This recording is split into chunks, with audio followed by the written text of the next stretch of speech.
बिस्मिल्लाहिर्रहमानिर्रहीम। अस्सलामु अलैकुम वरहमतुल्लाहि वबरकातुहू। स्टूडेंट्स, आज हम लोग इंशाअल्लाह ताला अपने 10th क्लास की फ़िज़िक्स का लेसन नंबर 26 डिस्कस करेंगे। और आज के लिए हमारा जो टॉपिक है student, this is about the refraction of light and इंशाअल्लाह we will also discuss the laws of refraction. Students, यहाँ पर अगर हम बात करें अपने रिफ्रैक्शन ऑफ लाइट की, तो ये रिफ्रैक्शन ऑफ लाइट हमने अपने प्रीवियस चैप्टर्स में यानी चैप्टर नंबर 1 के अंदर वेव नेचर को शो करने के लिए डिस्कस किया था with the help of ripple tank. यहाँ पर अब हम लोगों ने लाइट को कंसिडर किया क्योंकि ये चैप्टर लाइट से रेलेवेंट था, और मैं ये बता चुका हूँ आपको कि लाइट्स भी हमारे पास मोस्टली हम इस चीज़ को अंडरस्टैंड करते हैं कि light always travels in a straight path, in a straight line.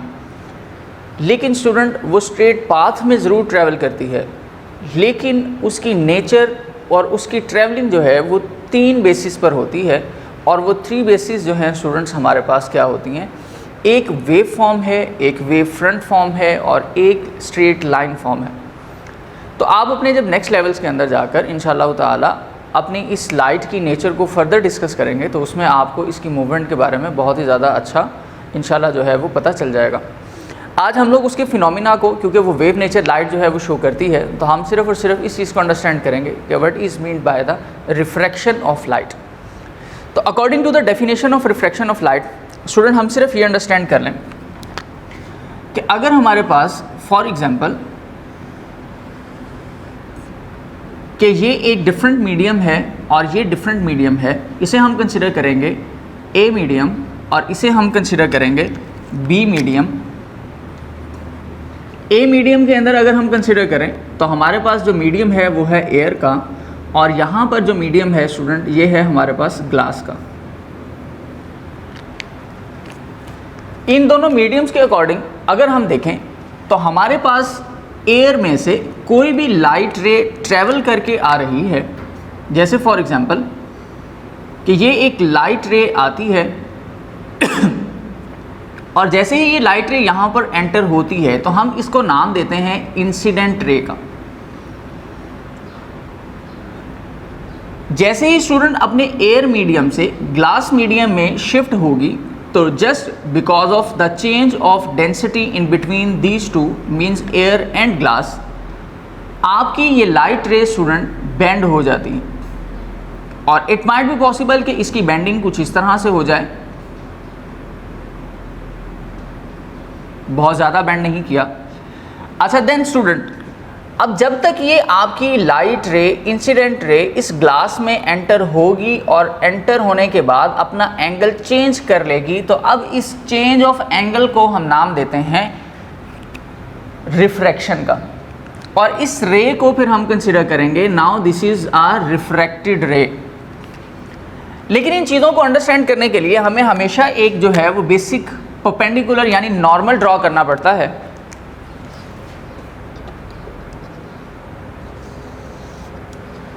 तो फॉर एग्जांपल स्टूडेंट्स के यहाँ पर मैंने एक नॉर्मल रे जो है वो ड्रॉ की। अब देखें तो यहाँ पर हमारे पास एंगल ऑफ इंसिडेंट है और यहाँ पर एंगल ऑफ रिफ्रैक्शन है। सेम प्रोसीजर को अगर हम फर्दर जो है वो कंटिन्यू करें, तो अब आप ये एज्यूम कर लें कि ये आपकी जो ऑलरेडी रिफ्रैक्टेड रे थी, अब नेक्स्ट फेज में ये as a incident ray work करेगी, और इंसिडेंट होने के बाद जैसे ही दोबारा ये ग्लास मीडियम से इधर सी यानी एयर मीडियम के अंदर आएगी, तो ये फिर दोबारा से अपनी जो लाइट रे है इसका जो एंगल है उसको उस पॉइंट पर बेंड करेगा जिस पर वो इनिशियली एयर मीडियम के अंदर ट्रैवल कर रहा था। तो ये इस तरह से इसमें ट्रैवल कर जाएगा। अब यहाँ के अकॉर्डिंग भी देखा जाए तो हमारे पास ये नॉर्मल रे, और इस नॉर्मल रे के अकॉर्डिंग अब ये फिर हमारे पास एंगल ऑफ इंसिडेंट और ये हमारे पास एंगल ऑफ रिफ्रैक्शन। तो स्टूडेंट हमें यहाँ से इस चीज़ का आइडिया हो जाता है कि हमारे पास रिफ्रैक्शन का मतलब ये है कि अगर लाइट रे या कोई भी वेव एक मीडियम से दूसरे मीडियम में ट्रांसफ़र हो, तो ट्रांसफ़र होने के बाद just because of the change of their densities they can change their angle of refraction or angle of traveling। तो फिर हम इसे नाम देते हैं, now this is called the refraction। इसकी प्रॉपर डेफिनेशन अगर हम स्टूडेंट्स लिख लें तो इसकी डेफिनेशन स्टूडेंट ये बनती है, द प्रोसेस ऑफ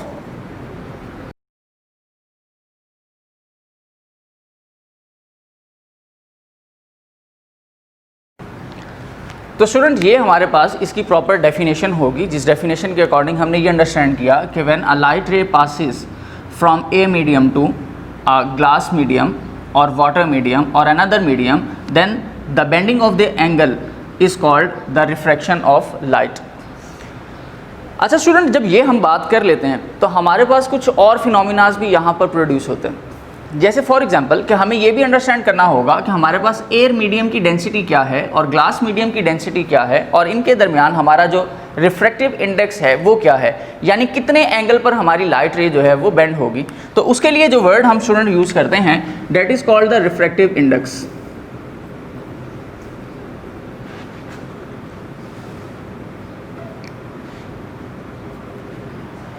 लेकिन रिफ्रैक्टिव इंडेक्स से भी पहले हमने जिस चीज़ को अंडरस्टैंड करना है स्टूडेंट, वो पॉइंट हमारे पास ये आता है कि हमारे पास यहाँ पर रिफ्रैक्टिव इंडेक्स को स्टडी करने के लिए कोई बेसिक लॉ होना चाहिए जिसके अकॉर्डिंग हम रिफ्रैक्टिव इंडेक्स को फाइंड आउट कर सकें। तो यहाँ पर स्टूडेंट हमारे पास जो रिफ्रैक्टिव इंडेक्स हमें मिलता है वो हमारे पास with the help of this Snell's law जो है वो मिलता है। और स्नेल्स लॉ क्या है स्टूडेंट? स्नेल्स लॉ ये है कि आपके पास sine of incident ray over sine of refracted ray is equal to n means constant and this is called the Snell's law. यानी ये आपके पास एक रेशो है आपकी साइन ऑफ इंसिडेंट एंगल की over sine of refracted angle, और जब इनकी वैल्यू आपके पास एक कांस्टेंट के इक्वल आ जाती है n के इक्वल, तो फिर हम इसे स्टूडेंट्स नाम देते हैं कि this is now called a Snell's law. जब हम रिफ्रैक्टिव इंडेक्स को फर्दर स्टडी करना चाहें with the help of Snell's law, तो हम यहाँ पर एक छोटा सा पॉइंट और बनाते हैं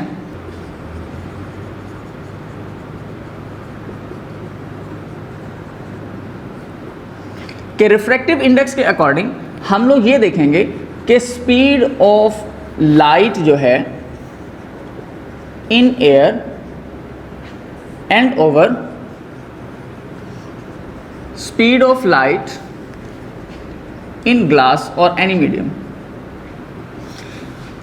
इसको हम स्टूडेंट ये मेंशन करते हैं एज इट इज n की फॉर्म के अंदर, n is equal to c over v, और ये हमारे पास हमारा रिफ्रैक्टिव इंडेक्स कहलाता है। स्टूडेंट यहाँ पर जब बात की जाती है speed of light in air और speed of light in glass की, तो हमें ये एज्यूम करना पड़ेगा कि इसका मतलब ये है कि यहाँ पर हमारे पास स्पीड ऑफ लाइट चेंज भी हो सकती है, जिसकी वजह से हमारे पास उसकी एनर्जी कम होने या ज़्यादा होने की वजह से एंगल में भी चेंज आ जाता है। जैसे फॉर एग्जांपल यहाँ पर अगर आपके पास speed of light in air की जो वैल्यू है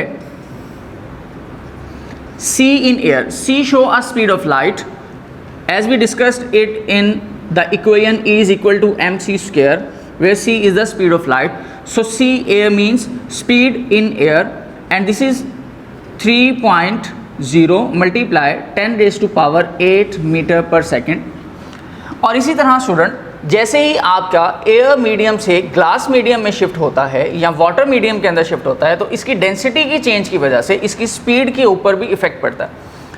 डेंसिटी चेंज होने की वजह से एनर्जी के ऊपर इफेक्ट पड़ेगा, और एनर्जी जो है जब जैसे ही उसकी एनर्जी की वैल्यू रिड्यूस होना शुरू होगी, अपना एंगल को चेंज करना शुरू करेगी, जो यहाँ पर हमें शो हो रहा था। तो हम ये ज्यूम करेंगे, फिर इसका मतलब ये है कि इस एयर की निस्बत अगर हम बात करें ग्लास के अंदर, तो speed of light in a glass, इसकी वैल्यू स्टूडेंट हमारे पास होती है 2.3 into 10 raise to power 8 metre per second. Further अगर हम ग्लास से ज़्यादा लाइट और ज़्यादा जो मतलब थोड़ी सी नॉर्मल एक डेंसिटी पर आ जाएं, तो हम ये कंसीडर करेंगे the speed of light in water. अब यहाँ पर जो हमारे पास लाइट की स्पीड मिलती है स्टूडेंट, ये होती है simple 2.0 into 10 raise to power 8 metre per second. तो आपने यहाँ से ये ज्यूम करना है कि इसका मतलब ये है कि जैसे ही हम अपनी वैल्यूज़ को मीडियम को चेंज करेंगे, एंगल तो चेंज होगा लेकिन साथ ही साथ स्पीड पर भी इफेक्ट पड़ेगा। तो नॉर्मली जो हमारे पास स्पीड ऑफ लाइट डिस्कस की जाती है एयर के लिए, वो है 3.0 into 10 raise to power 8 metre per second. तो ये स्टूडेंट आपके पास आज के लिए कुछ बेसिक नॉलेज था जो आपको कन्वे किया और basic information according to the refraction of light जो है वो आपको प्रोवाइड की। यहाँ से स्टूडेंट हम फाइनली अगर हम इस रिफ्रैक्शन को देखें तो रिफ्रैक्शन और इन चीज़ों की अकॉर्डिंग हमारे पास इसके कुछ लॉज भी जो हैं वो फाइनली कंक्लूड किए जा सकते हैं। तो जैसे ही स्टूडेंट हम अपने लॉ की रिफ्रैक्शंस की तरफ आते हैं, हम यहाँ पर इसके लॉज को डिस्कस करेंगे। हमारे पास स्टूडेंट यहाँ पर भी दो लॉज होंगे और सेम जो हम लोगों ने as previous we discuss in the laws of reflection वही तकरीबन हमारे पास रहते हैं, जिसमें सबसे पहले नंबर पे हमारे पास पॉइंट स्टूडेंट ये आता है कि आपकी इंसिडेंट रे, रिफ्रैक्टेड रे and normal line lie on a same point। जो हमें यहाँ से नज़र भी आ रहा था कि इंसिडेंट रे, नॉर्मल रे और रिफ्रैक्टेड रे एक कॉमन पॉइंट पर आकर जो है वो मीट कर रही होती हैं, एक बेस पर लाई कर रही होती हैं। तो हम इसलिए इसको यहाँ पर एज्यूम करते हैं as a first law of refraction. Secondly हमारे पास जो यहाँ पर लॉ ऑफ रिफ्रैक्शन है स्टूडेंट, वो हमारे पास एक्चुअली स्नेल्स लॉ की बेस पर है। तो यहाँ पर हम क्या करते हैं, हम यहाँ एज्यूम करते हैं as we said that the ratio of sine i over sine r is equal to c means constant. And now this is the second law of refraction कि हमारे पास रेशो मेजर की जाती है with the help of the angle trigonometry. Sine i over sine r is equal to the constant value. तो student ये हमारे पास हमारे कुछ जो हैं वो लॉज ऑफ रिफ्रैक्शन भी थे जिनको हमने जो है वो डिस्कस कर लिया। इसको आपने ख़ास तौर पे याद रखना है। अब जो चीज़ें यहाँ से बेसिकली आपके एज अ होमवर्क आप याद करने के लिए हैं या लिखने के लिए हैं, वो भी मैं आपको गाइड कर देता हूँ स्टूडेंट। सबसे पहले नंबर पे you have to learn the definition of refraction.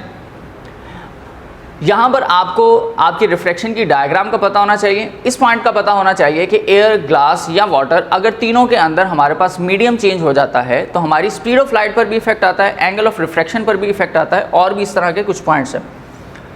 Secondly आपने लॉज ऑफ रिफ्रैक्शन को याद रखना है, स्नेल्स लॉ याद रखना है। सिंपली आप अपने लॉ ऑफ रिफ्रैक्शन का जो सेकेंड लॉ है अगर आप उसको एज अ डेफिनेशन लिख दें स्नेल्स लॉ की तो वो भी ठीक रहेगा। यानी simply we can define it as the ratio of the sine of the angle of incident over the sine of the angle of the refraction is always equal to the constant value, then this is called the Snell's law. तो आप ये simple ये definition भी describe कर सकते हैं। और last में स्टूडेंट आपने रिफ्रैक्टिव इंडेक्स का जो फॉर्मूला है ये याद रखना। ये आपको बताता है कि आपके पास जो स्पीड ऑफ लाइट है उस पर क्या इफेक्ट पड़ेगा, कितना चेंज आएगा, किस रेशियो से चेंज आएगा जब अपना मीडियम चेंज कर रहे हो। और यहाँ पर speed of light in air और speed of light in glass जो है ये तो हम यूज़ कर ही रहे हैं। आप इससे हट कर फॉर एग्जांपल अगर ग्लास टू वाटर शिफ्ट कर रहे हैं या वाटर टू एयर शिफ्ट कर रहा है तो आप उसके अकॉर्डिंग भी यहाँ पर वैल्यूज़ और नाम्स जो हैं वो चेंज कर सकते हैं। तो आपको आपका रिफ्रैक्टिव इंडेक्स जो है वो भी मिल जाएगा। तो उम्मीद है स्टूडेंट आपको ये बातें क्लियर हो गई होंगी। नेक्स्ट लेक्चर तक के लिए इजाज़त दीजिए। अल्लाह हाफ़िज़।